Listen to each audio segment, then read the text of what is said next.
Welcome back, everyone, to another episode of Broadcasting Seeds, where we plant the seeds of curiosity and watch them grow into full-blown questions about the strange and mysterious world we live in. I'm your host, Bennett Tanton, and today we're diving into a topic that mixes prophecy, papal intrigue, conspiracy, and a touch of the apocalyptic, a blend that's like catnip for those of us fascinated by the weird and unexplained.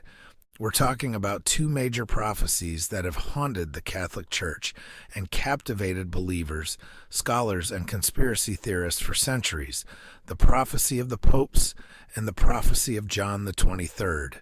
Both are wrapped in enigma, shrouded in secrecy, and, depending on who you ask, could be warnings about the end of the world or just a clever bit of forgery. Either way, they've left a lasting mark on the church and the collective imagination of those who like to think there's more to the story. So, here's the question we're going to tackle today. Are these prophecies genuine messages from beyond, or are they elaborate hoaxes meant to manipulate the faithful and the curious alike? More importantly, what could these prophecies mean for the future of the church and the world as we know it? Buckle up, folks. This one's going to get a little wild. We'll be diving deep into the origin stories, breaking down the cryptic messages, and even throwing in a theory or two that might just blow your mind. You know how we do it here on Broadcasting Seeds. We plant those thoughts, and before you know it, you're neck deep in ideas you didn't even know were swirling around up there. But before we get too far ahead of ourselves, let's set the stage. We've got some ancient texts, secret Vatican knowledge, and, wait for it, Nostradamus possibly making a guest appearance. Yeah, that Nostradamus. I told you it was going to get wild. So let's start peeling back the layers, because nothing says, welcome to the show, like diving headfirst into centuries-old mysteries about the end of the world. Ready? Let's go.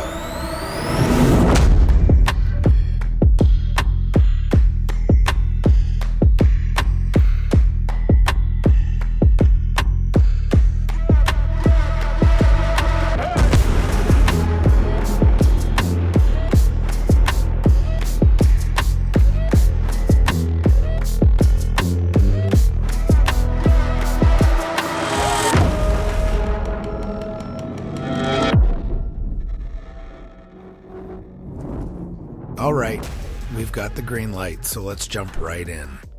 First things first, where did this prophecy of the popes even come from? I mean, how does something as bizarre as a centuries-long list of future popes manage to capture people's imaginations for this long? The answer, like most good conspiracy stories, starts in the Middle Ages, a time when people were almost as obsessed with the apocalypse as we are with binge-watching true crime shows today. The prophecy of the popes is said to have been written by a 12th century Irish archbishop named Saint Malachy. Now, legend has it that Saint Malachy was just minding his own business when he suddenly had a vision of all the future popes, all the way down to the very last one, who, spoiler alert, is supposed to be some guy named Petrus Romanus, or Peter the Roman. Sounds intense, right? But wait, it gets weirder. According to the prophecy, there will be 112 popes, each described in a short, cryptic Latin phrase. These descriptions supposedly correspond to significant details about each pope's life, personality, or reign. For example, Pope John Paul II was linked to the phrase "from the labor of the sun," which some say refers to his Polish roots in the east, where the sun rises, or even to his rare double eclipse birth and death. Coincidence? Maybe. Spooky? Definitely. But here's the kicker. St. Malachy's prophecies didn't surface until around 1590, more than 4 centuries after he supposedly wrote them. They appeared right in the middle of a heated papal election. That's like someone pulling out a mysterious guidebook, predicting Super Bowl winners halfway through the season. It smells a little fishy, doesn't it? Many scholars believe the prophecy was a forgery, cooked up to give a little nudge to a specific candidate during that papal election. After all, if you can say, hey, look, my guy is literally in this prophecy, you've got a pretty solid campaign slogan. It's like ancient political marketing, but with Latin phrases and religious overtones.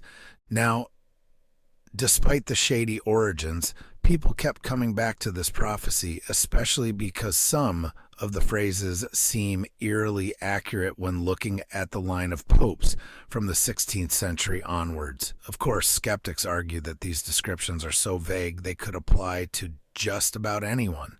You know, like how a daily horoscope is written so broadly that it feels like it's just for you, even though it could easily apply to your neighbor, your dog, or your houseplant.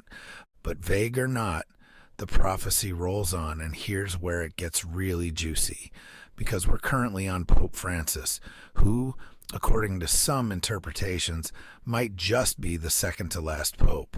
That means the next guy could be Petrus Romanus, the pope who oversees the church during a time of great tribulation, possibly leading to the end of the world. No pressure, though. So where did this thing really come from? Did Saint Malachy have a vision? Was it a 16th century forgery designed to push political agendas? Or was there something even more mysterious at play here? It's important to remember that the Middle Ages were a time when prophecy wasn't exactly unusual. People were fascinated by omens, visions, and anything that hinted at the future, especially when it came to the church.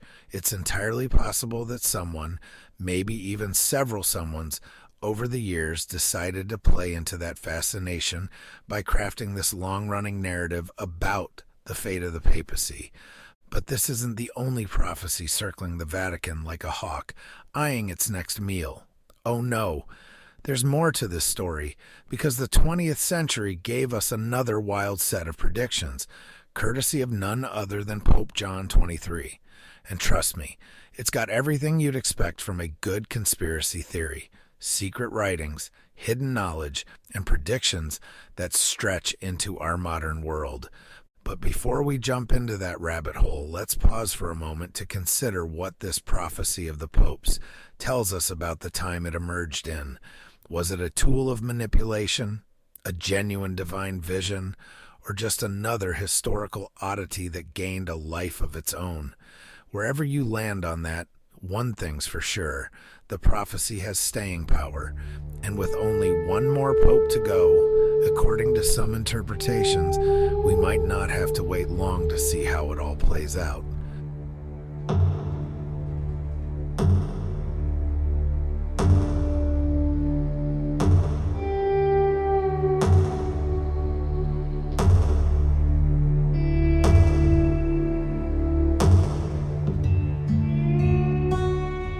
All right, let's keep this ride moving. Now that we've got a good sense of what the prophecy of the popes is all about, it's time to shift gears and talk about another set of predictions that hit the world stage, this time in the 20th century. Enter the Prophecy of John XXIII, which is a little more modern, but no less mysterious. And in case you're wondering, yes, we're talking about the same Pope John XXIII who called for the Second Vatican Council, shaking up the Catholic Church in ways no one saw coming. But before he became Pope, there's a theory that he penned a series of strange and cryptic predictions, much like Saint Malachy, only this time they cover everything from world wars to space travel, and even, according to some interpretations, possible contact with extraterrestrials. Yep, that's right. Aliens, folks. I told you it was going to get wild. So, how did these prophecies come to light, and what exactly did John XXIII predict? Well, the Prophecy of John XXIII was supposedly written in the 1930s, long before his papacy, and kept hidden within the Vatican archives. It wasn't until after his death in 1963 that these mysterious writings surfaced. At least that's what the story claims. There are no official Vatican documents confirming this prophecy. and many believe it's either a fabrication or one of those lost texts that nobody ever wanted the public to see. But regardless of its origins, the prophecies linked to John 23 have been dissected and analyzed by conspiracy theorists and scholars alike. Now, unlike the prophecy of the popes, John 23's predictions weren't focused solely on the future of the church. Instead, his vision expanded to global events, predicting wars, peace agreements, and advancements in technology that would change the world. Some of these predictions seem eerily on point when we look back at the 20th century. He is said to have predicted World War II, the Cold War, and the rapid rise of technology, things that at the time were unimaginable. And then there's the prediction that makes this one stand out: extraterrestrial contact. Yeah, you heard that right. According to some interpretations of his writings, John 23 believed humanity would make contact with beings from another world. There's even a popular story that while he was Pope, he had a personal encounter with an alien. No joke. The legend says that while John 23 was walking in the Vatican gardens one evening, he met with a tall, radiant figure that communicated with him, though the details of this supposed meeting are scarce. Now, whether that's just Vatican urban legend or something more is up for debate, but it certainly adds to the air of mystery surrounding him. But back to the prophecy. Like the prophecy of the popes, the prophecy of John XXIII is filled with vague phrases and cryptic language, which has led many to doubt its authenticity. After all, writing something that can be interpreted in 100 different ways doesn't exactly scream divine foresight. It screams, I'm leaving this open so you can fit whatever world event happens into it. For example, one of the predictions reads something along the lines of, there will come a time when fire will fall from the sky and men will walk upon the stars. Some take this to mean nuclear war. Others see it as a reference to space exploration. It's broad enough that you can project all kinds of meanings onto it, depending on how you want to interpret the future. And while these prophecies are fascinating, the skepticism surrounding them is just as intriguing. Some people believe that John 23 may have written them, but they've been altered or embellished over time. Others think the whole thing is a modern fabrication designed to mystify people after his death, when his legacy as a reformer made him an iconic figure. But here's where things get really interesting. There's a theory that connects these two prophecies: the prophecy of the popes and the prophecy of John 23, through none other than Nostradamus himself. Yep, good old Nostradamus, the king of cryptic predictions. Some scholars believe that Nostradamus, or those influenced by his style, may have had a hand in both prophecies, particularly the prophecy of the popes. The idea here is that the prophecies were written not by Saint Malachy or John XXIII, but by someone trying to emulate the vague, apocalyptic style that made Nostradamus so famous. This theory suggests that the prophecy of the popes could actually be a 16th century creation by someone in the Nostradamus circle, maybe even Nostradamus himself, who was trying to manipulate papal elections or stir up some good old-fashioned fear about the end times. After all, if you can get people thinking the world is about to end, you can get them to do just about anything, right? It's a fascinating idea, especially considering how Nostradamus' own writings have been interpreted and reinterpreted to fit just about every major event since he first picked up a quill. The thought that his influence might have stretched into the world of papal prophecy adds a whole new layer of mystery to both of these sets of predictions. So now we've got Saint Malachy, John 23, and maybe even Nostradamus in the mix. The question is, who's really behind these prophecies, and are they meant to guide us, scare us, or just leave us scratching our heads?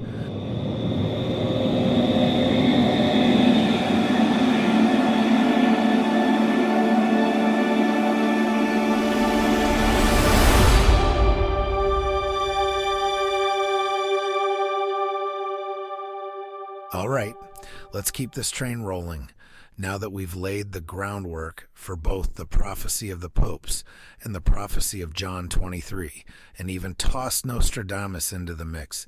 It's time to look at how the Catholic Church itself has responded to these prophecies over the centuries. You'd think that something as dramatic and potentially apocalyptic as these predictions would either be outright embraced or totally condemned by the Church, right? Well, as with most things Vatican related, the truth is a bit more complex. Let's start with the prophecy of the popes, because that one has had a much longer runway to stir up intrigue. Officially, the Catholic Church has never endorsed Saint Malachy's prophecy. In fact, many church scholars have come out to call it a forgery, likely created during the 1590s papal conclave to give one candidate an edge over the others. The timing of its appearance was just too convenient, and the Church, while not outright banning or suppressing the prophecy, has kept a healthy distance from it. You won't find the prophecy of the popes in any official church teaching or doctrine, and it's not something you'll hear in Sunday Mass. But here's the thing.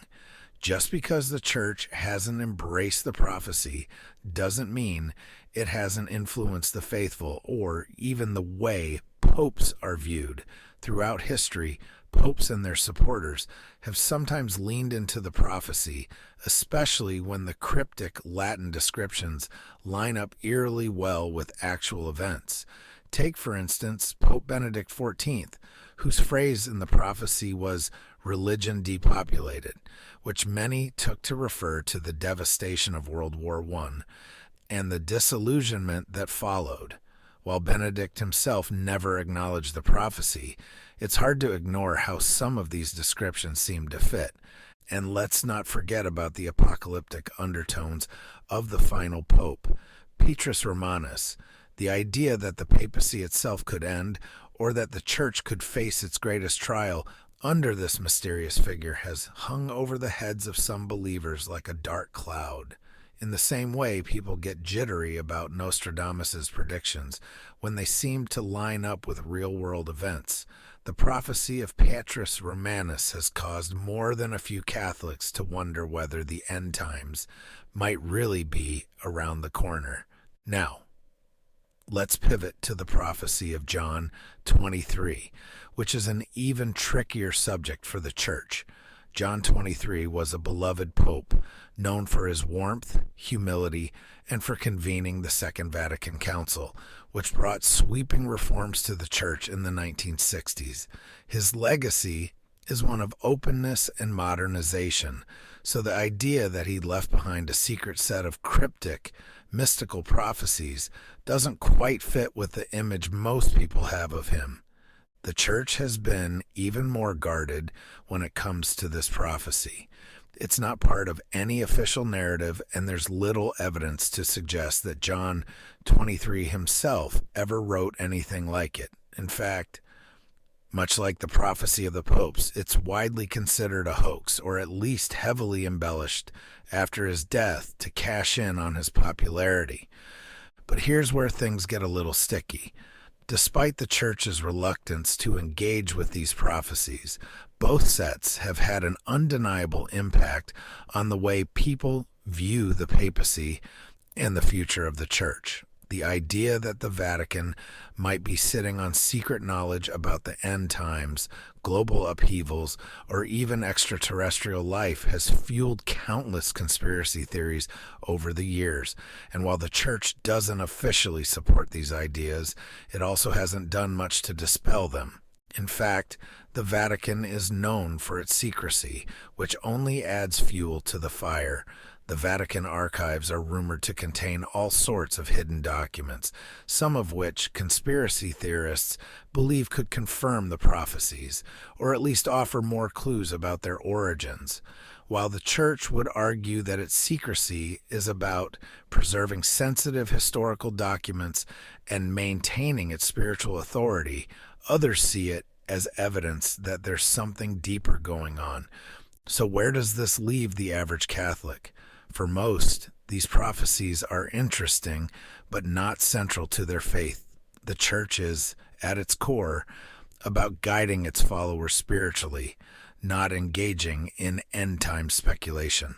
But for those who are drawn to the mystical or apocalyptic, these prophecies have taken on a life of their own, creating a fascinating intersection between faith, mystery, and conspiracy. It's a balancing act for the church. On one hand, it has to maintain its spiritual authority and keep the focus on the teachings of Christ, not on speculative prophecies.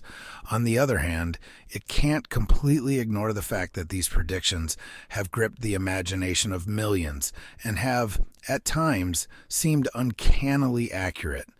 The church's careful dance around these prophecies is part of what makes them so enduring and so controversial. But what about the modern world? Why are these ancient and supposedly cryptic predictions still relevant today, especially when most people aren't spending their days worrying about papal succession or divine visions?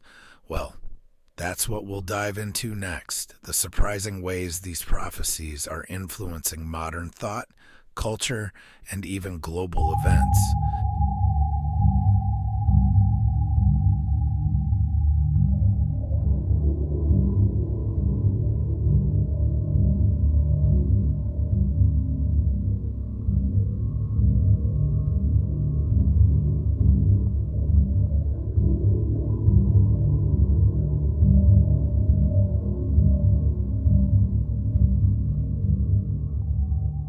Let's get into the heart of why these ancient prophecies still matter in today's world.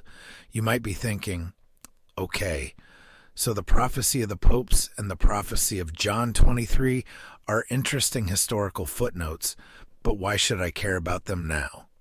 Well, believe it or not, these prophecies still have a surprisingly strong grip on modern culture, and in ways that go beyond just your typical conspiracy circles. Let's start with how these prophecies fit into today's fascination with end times predictions and apocalyptic thinking. Look, we've always had a bit of a fascination with doomsday scenarios, but in recent years, that interest has exploded. You see it everywhere, from the rise in popularity of TV shows about zombies and global collapse, to survivalist movements, to the way people are constantly trying to predict the big one in terms of global catastrophe. And these prophecies, they slot right into that mindset. People are constantly on the lookout for signs of the end times, whether it's extreme weather, political instability, or the latest scientific breakthrough that seems to challenge our understanding of the universe. There's a sense that things are speeding up. The prophecies of Saint Malachy and John 23 offer a framework for people who believe there's a divine plan behind it all. They're like a roadmap, or maybe a treasure map, depending on how you look at it, guiding people's thoughts toward what's coming next. Let's take Petrus Romanus, for example. The idea that we're on the verge of the final pope has been around for a while, and with every new papal election, people start speculating, is this it? Is this the one? It happened when Pope Benedict XVI resigned, a rare occurrence in the modern papacy. Conspiracy theorists went wild. Some believed that his resignation was part of the prophecy, that the church was preparing for the end. When Pope Francis was elected, some even pointed out that he chose the name Francis, which could symbolically refer to Saint Peter of Rome, tying him to Petrus Romanus. Even now, with Pope Francis in his 80s, the question looms, will the next pope be the one that Saint Malachy predicted would oversee the church's most difficult trial? While most Catholics don't necessarily subscribe to this belief, the buzz around it is still palpable. You see it on social media, in articles from alternative media outlets, and in conversations among those who are always looking for the next big sign of the apocalypse. Then there's the prophecy of John 23, which has its own modern-day implications, with predictions supposedly covering everything from space exploration to nuclear threats. This prophecy taps into fears and fascinations that are incredibly relevant today. For instance, some of John 23's supposed predictions have been tied to the rise of artificial intelligence, cyber warfare, and even the potential for humanity to make contact with extraterrestrial life. We're living in an age of incredible technological advancements, and with every new leap, there's a sense that we might be edging closer to something monumental, something world-changing. And let's not forget the theory that John 23 had a personal encounter with an extraterrestrial. This story has taken on a life of its own in modern UFO culture, with governments around the world, including the U.S., declassifying documents related to UFO sightings and unexplained aerial phenomena. The idea that a pope may have had a secret encounter with a being from another world suddenly feels a little less outlandish. The question becomes, what did John 23 see, and how might that encounter tie into the prophecies about the future of the church and humanity? But here's where things get really interesting. How these prophecies play into modern conspiracy theories about the Vatican. There's a long-standing belief that the Vatican holds vast amounts of hidden knowledge, from secret archives to forbidden texts. Some believe that the Church knows more about humanity's future, and maybe even extraterrestrial life, than it's letting on. The Vatican's secrecy, combined with these prophecies, has fueled countless theories that there's more going on behind those ancient walls than the public will ever know. For instance, some conspiracy theorists believe that the Vatican's involvement in global affairs goes far beyond spiritual leadership. They point to the Church's influence in geopolitical events, its wealth, and its close ties to world leaders as evidence that the Vatican might be playing a role in shaping the future according to the visions in these prophecies. It's a tantalizing idea that somewhere in those vaults are documents that reveal the Church's plan for navigating the end times, or maybe even a disclosure about extraterrestrial life. Whether you believe it or not, the intrigue keeps people hooked. Now, let's talk about how these prophecies have found their way into popular culture. We've all seen movies, books, and TV shows that play off the idea of ancient prophecies coming true. From the Da Vinci Code to documentaries about the end of the world, the concept of hidden knowledge and secret prophecies resonates with audiences in a big way. The prophecy of the popes and the prophecy of John 23 have become part of that cultural fabric, referenced not just in religious circles, but in entertainment, where they're used as plot devices to build suspense and drama.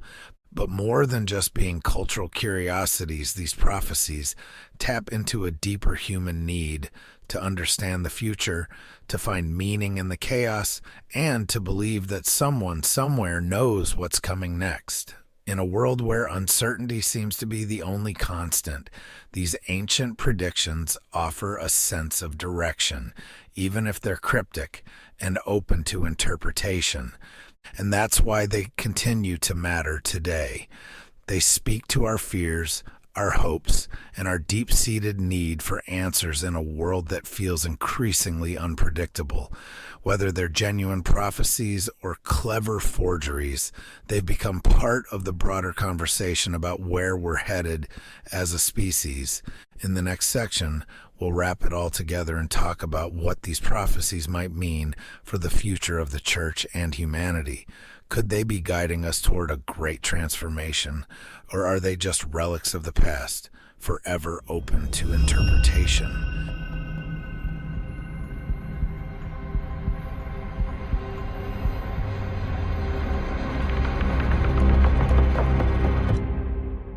All right, let's bring it all together now. We've covered the origins of these prophecies, how they've influenced the Church, and why they still resonate in modern times. But the big question hanging over all of this is, what do these prophecies mean for the future? Are we talking about a roadmap guiding humanity through some major transformation? Or are these just historical relics, fascinating but ultimately meaningless in the grand scheme of things? First, let's consider the perspective that these prophecies are guiding us toward some kind of profound change, whether spiritual, geopolitical, or even extraterrestrial. For those who believe in the prophecy of the popes, the figure of Petrus Romanus looms large. As the final pope, he's supposed to oversee a time of great tribulation, possibly even the fall of the Catholic Church or the world as we know it.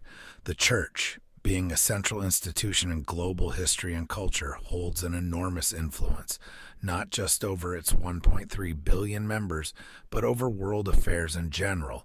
So if we're really on the verge of this prophesied end, the implications could be massive. What would that look like? Well, depending on how you interpret the prophecy, it could range from the church losing its power and influence, perhaps due to scandals, declining membership, or societal shifts, to something much more dramatic, like an apocalyptic event that alters the course of humanity. The current state of the world, with rising global tensions, the rapid advancement of technology, and environmental crises, makes the idea of an imminent transformation feel a little more tangible, doesn't it? But before we get too far down the doomsday rabbit hole, let's look at the flip side.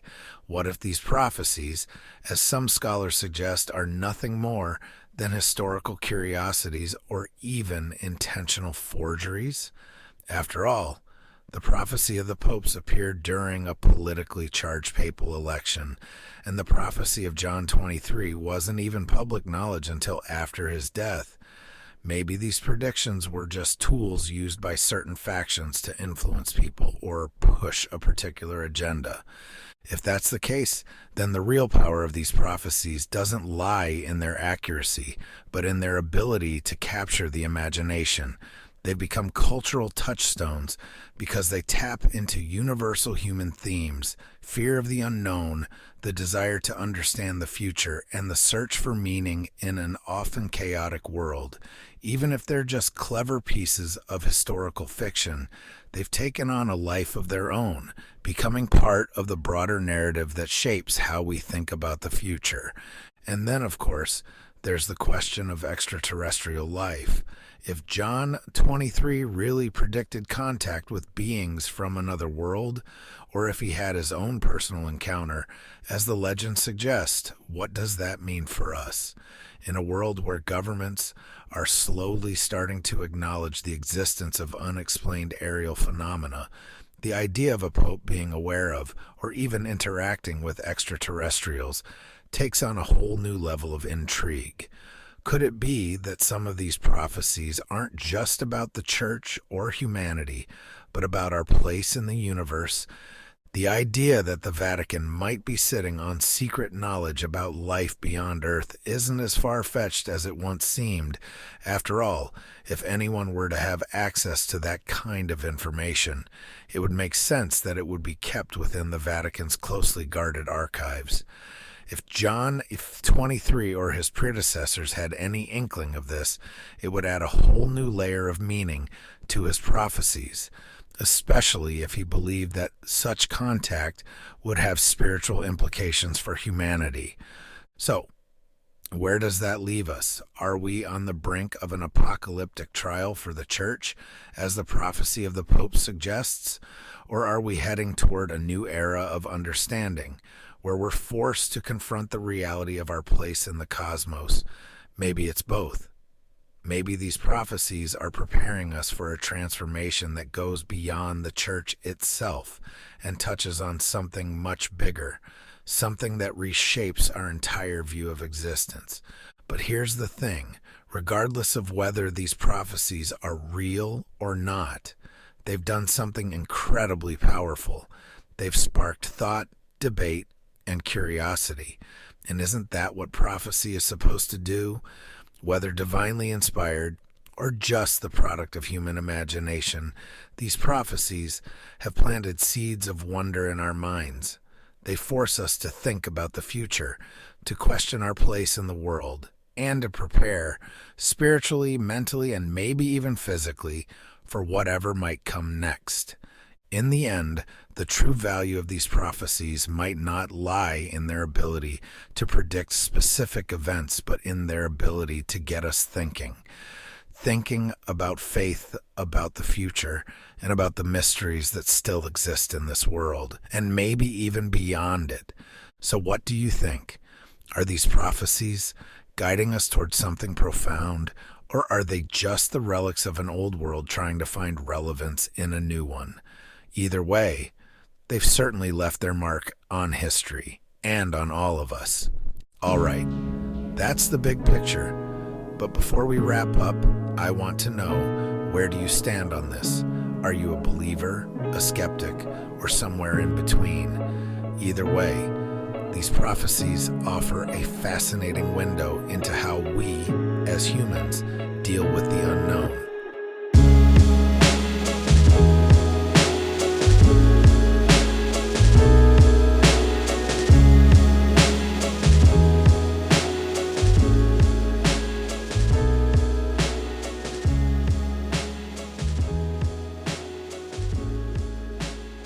All right, folks, that's a wrap for today's episode of Broadcasting Seeds. We've traveled through time, explored ancient prophecies, and ventured into the realms of conspiracy and cosmic possibility. Whether you're still scratching your head or your mind is racing with new thoughts, that's what we're all about here, planting seeds of curiosity and letting them grow. The prophecy of the popes and the prophecy of John XXIII have certainly left us with plenty to ponder. Are we on the edge of something great or something terrifying? Only time will tell. But here's the thing. These topics aren't just fun little mental exercises. They matter. They push us to question, to dig deeper, and to always keep an open mind about the world around us. That's why I do this show, to get all of us thinking outside the box, questioning the status quo, and exploring the mysteries that don't always have easy answers. If today's episode has you feeling intrigued, confused, or just plain fascinated, I encourage you to keep the conversation going. And hey, maybe you've got your own take on these prophecies or an interpretation I didn't cover. If so, I'd love to hear from you. Before I go, don't forget to subscribe to the podcast if you haven't already, so you never miss an episode of Broadcasting Seeds. If you enjoyed today's journey into the strange and unexplained, please take a moment to rate and review the show. It helps more curious minds find us and join the conversation. And of course, if you know someone who would love diving into these kinds of topics, be sure to share this episode with them. Thanks again for tuning in and being part of the Broadcasting Seeds family. Until next time, stay curious, stay questioning, and keep planting those seeds. Who knows what kind of wild ideas will grow together next time. I'm Bennett Tanton, and I'll catch you in the next episode. I got bad thoughts that make my mind scared, hold me hostage and they don't fight fair. Who gon' pray for me and wipe all my tears? Who gon' save me if you not right here? Move this darkness and make my sight clear. Take me your way cause I don't like here. Ghosts of my past, they feeling the night air. Wake me up, I'm trapped in my nightmares.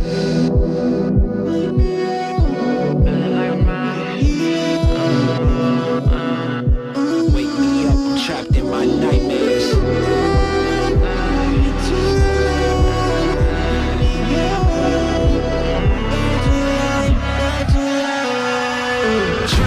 Drowning, I'm off the deep end. Apparitions of all my demons. All my thoughts are committing treason. All alone, who gon' hear me screaming? Manifestations of my fears, regrets that stretched out for light years. Can almost touch the light, homie, it's right there. Body free but trapped in my nightmares. Wake me up, don't let me drown. All the lights are fading now. All my